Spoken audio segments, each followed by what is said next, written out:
You will receive your healing today. But can he actually heal people?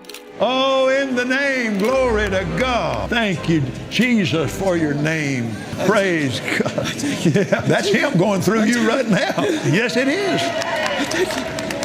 Glory to God. You're not bound to this chair. The day will come, you'll walk out of it. In the name of Jesus. Thank you, Lord. Thank you, Lord.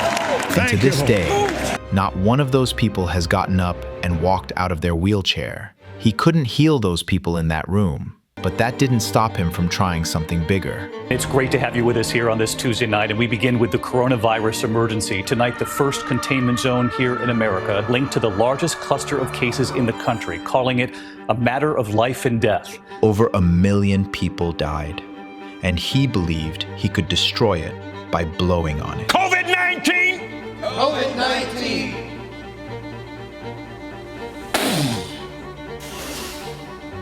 Burn!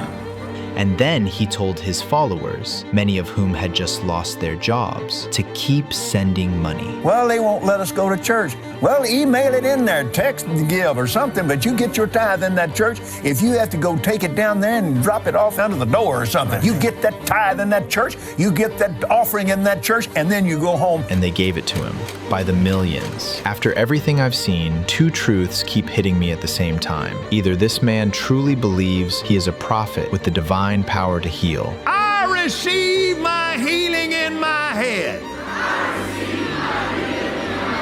I blow the wind of God. The wind of God. On you.